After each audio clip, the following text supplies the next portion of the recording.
Já comprou todas as prendas de Natal? Lembrou-se da sua? Estamos a oferecer 40 passes anuais da Zone e um deles pode ser seu. Assine hoje até 55% de desconto e habilite-se a ganhar. Tudo em observador.pt. As notícias.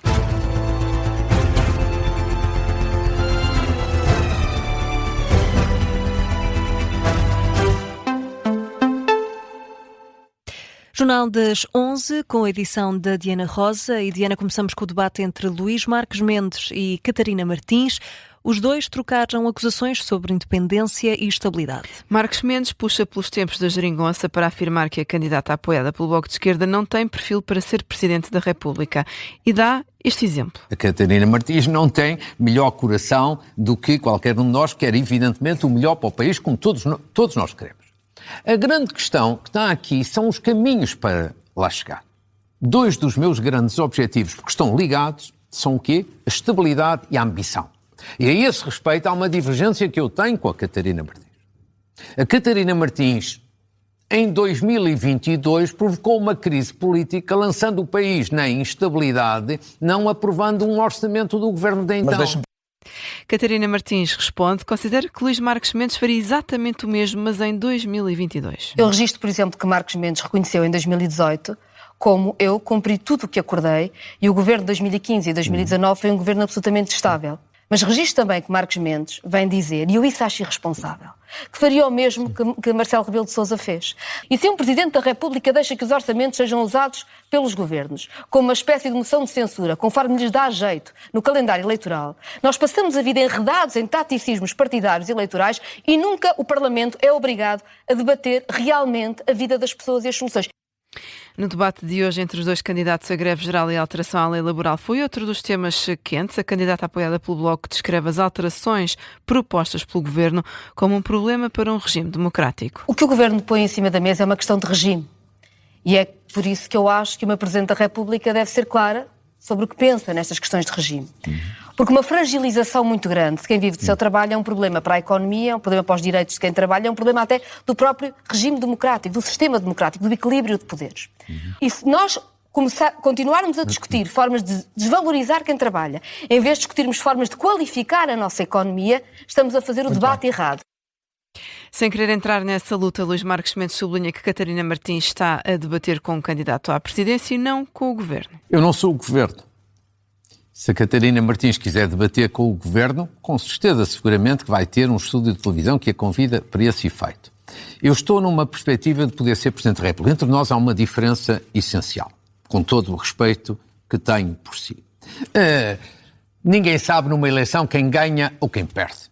Temos que ser humildes a esse respeito. Mas do ponto de vista das probabilidades, não é provável que a Catarina Martins seja eleita Presidente da República e há algum grau de probabilidade de eu ser eleito.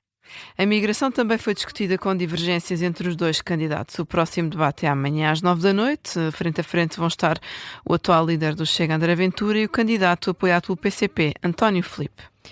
E o Tribunal Constitucional vai anunciar na próxima segunda-feira uma decisão sobre a nova lei da nacionalidade. Os juízes do Palácio Raton vão fazer uma leitura pública dos principais pontos do acordo, é o que confirmam ao Observador, fonte do Tribunal Constitucional. É um verdicto que surge depois de o PS ter pedido a fiscalização preventiva da nova proposta do Governo. Tinham sido dados 25 dias para ser conhecida a decisão final, prazo que termina precisamente na próxima segunda. A decisão do Tribunal ainda não é conhecida, mas no Executivo de Luís Montenegro antecipa-se um novo braço de ferro com os juízes. Falamos ainda, Filipa, de Jorge Pinto. É isso. Aconselha o Governo a ouvir os trabalhadores no regresso às negociações sobre o novo pacote laboral. O candidato à presidência volta a dizer que o que está em causa são ataques tremendos aos direitos dos trabalhadores. No dia seguinte à greve geral, Jorge Pinto critica o Governo por querer continuar a deixar os trabalhadores fora do diálogo sobre as alterações ao Código do Trabalho. Algo muito sério está a acontecer. E o que está a acontecer é uma tentativa de revisão da lei laboral com mais de 100 propostas de alteração, sem que, tenha sido apresentado no programa eleitoral de AD e 2, sem que tenha havido um diálogo prévio com os trabalhadores. Isto não pode acontecer. É evidente que as alterações às leis laborais têm de passar por um diálogo. E um diálogo faz-se nos dois sentidos. Não é só falar, é falar e ouvir. E o Governo não tem querido ouvir os trabalhadores e ontem continuou a não querer ouvir os trabalhadores, quando diz o Sr. Ministro Leitão Amaro que a adesão à greve foi inexpressiva. À margem de um jantar com apoiantes, Jorge Pinto defende que um Presidente da República tem de estar ao lado dos portugueses e das portuguesas e tem também de os ouvir. Já questionado sobre a possibilidade de um acordo entre as centrais sindicais e o Governo, Jorge Pinto responde de forma positiva, otimista. Ainda assim lembra que a UGT foi muito clara quando disse que não exclui uma nova greve geral.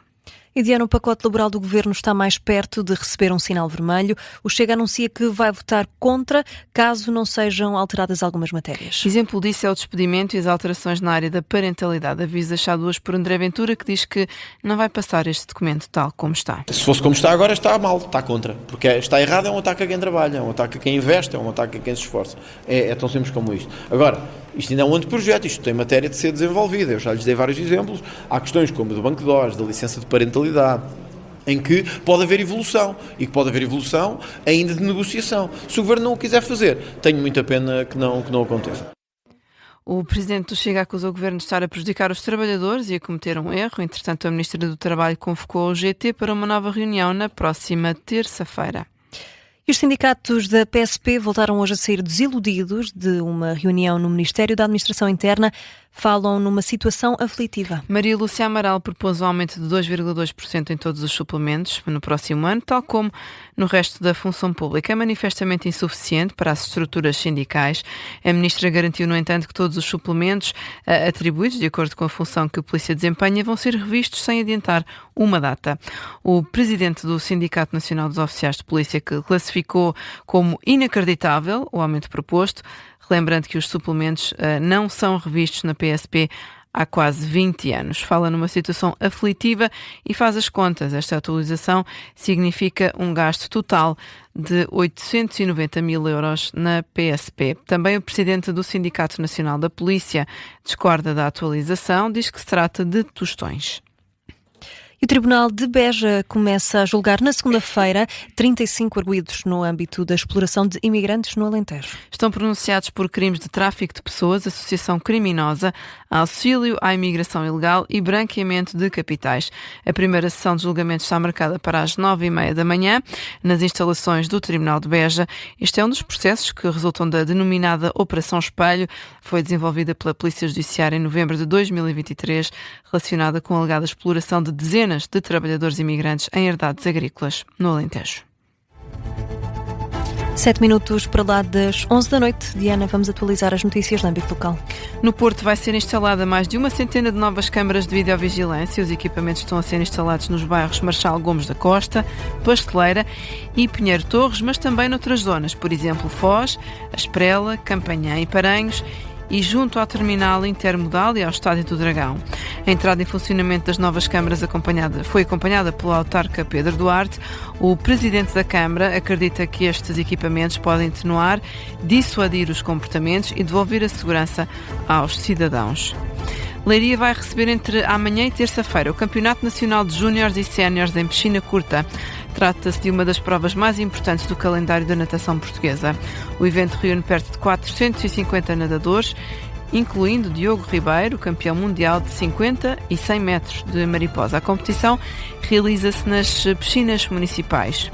Trânsito condicionado na Amadora. Amanhã, a partir das 3 da tarde, corre o passeio de cicloturismo Natal, promovido pela Junta de Freguesia de Falagueira Venda Nova. O percurso de cerca de 20 km vai ser realizado por diversas artérias da cidade. A concentração dos atletas vai ser na Praceta Terra da Bonita. Vai ser restringida a circulação automóvel em algumas ruas, de forma faseada ao longo de todas as artérias que constituem o percurso, abrangendo as freguesias de Águas Livres, Falagueira, Encosta do Sol, Mina de Água e Venteira. Vai ser implementado um regime de cortes de trânsito momentâneos. Santarém recebe, entre hoje e amanhã, o Congresso Nacional de Informação Turística. Reúne profissionais dedicados à promoção e competitividade dos vários destinos do país. A edição deste ano inspira-se no tema Realeza, Arquitetura e Cultura, em Riba do Tejo. O evento realiza-se entre o auditório da Escola Superior Agrária e a Casa do Campino.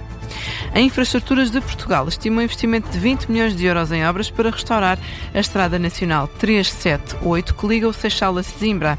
As chuvas de 13 de novembro inundaram esta mesma estrada.